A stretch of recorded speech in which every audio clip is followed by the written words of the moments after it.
لہذا مفسرین نے فرمایا کہ یہاں یہ آیتوں سے مراد ہی حضرت ابوبکر صدیق رضی اللہ تعالی اشقا امیہ ہے، جو ستاتا تھا مسلمانوں کو، غلاموں کو مارتا تھا اور ریگستان میں لٹا لٹا کر پتھروں کی سیلیں رکھتا تھا۔ اور اتقا حضرت ابوبکر صدیق ہے، سب سے بڑے متقی، جن کے لیے جنت کے 8 دروازے کھلیں گے۔ ان کو تنہا یہ اعزاز ہے کہ ان کے لیے 8 دروازے کھلیں گے۔ لہذا فرمایا وَسَيُجَنَّبُهَا الْأَتْقَى الَّذِي يُؤْتِي مَالَهُ يَتَزَكَّىٰ۔ پوری دولت حضرت ابوبکر صدیق رضی اللہ تعالیٰ عنہ نے اسلام کی خدمت میں لگا دی۔ ہاتھ پہ ہاتھ رکھ کے نہیں بیٹھ گئے مجھے بھی چندہ دو میں کھاتے رہوں گا، نہیں، محنت کرتے رہے، کماتے رہے، محنت کرتے رہے کہ مال انہوں نے خرچ کیا کس لیے؟ اللہ کی خوشنودی کے لیے، اللہ کی خوشنودی کے لیے مال خرچ کیا۔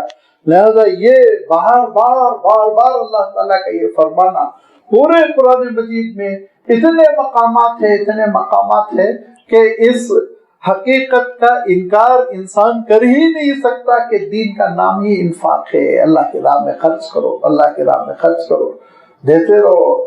خالی دعائیں ولیمے آباد رہے اور خالی فنکشن ہال سنورتے رہے، یہ اسلام نہیں ہے میرے دوستو۔ ظلم کر رہے ہیں ہم۔ سلمس میں جائیں ہم مدد کریں، غریبوں کے پاس ہم پہنچے مدد کریں، بلا لحاظ مذہب و ملت ہم انسانیت کی مدد کریں، بیماروں کی مدد کریں، شفا خانوں میں جائیں مریضوں کو دیکھیں مدد کریں۔ یہ الٹی پٹی کسی نے پڑھا دی کہ غریب میرے پاس آئے اور مجھ سے مدد لے جائے، یہ الٹی ترتیب ہے۔ غریب کے پاس تم جاؤ، اس کی مدد کرو، کیونکہ جنت کی ضرورت تم کو ہے، غریب کو نہیں ہے۔ جنت کی ضرورت تم کو، تم تلاش کرو راہیں، جنت میں ہم کیسے جا سکتے، تم جد و جہد کرو۔ یہ اسلام جس دن انڈین مسلمز میں آ جائے گا، ساری مخالفتیں ختم، حکومتیں ختم ہو جائیں گی، تباہ برباد ہو جائے گی اور اسلام کو فروغ ملے گا۔ لیکن اللہ کا سچا دین ہماری زندگی میں آئے، یہ قرآن مجید کی تعلیمات ہماری زندگی میں آئے۔ اور ایک چھوٹا سا اشارہ کرتے ہوئے گفتگو ختم کر دوں، قرآن مجید کا معجزہ ہے کہ قرآن مجید چیپٹر وائز ایک سبجیکٹ پہ گفتگو نہیں کرتا، چیپٹر وائز ایک سورۃ الانفاق ہوتی، اسی میں خرچے کا تذکرہ کر دیا جاتا، تو بہت سے لوگ تو وہ سورت کی تلاوت بھی نہیں کرتے۔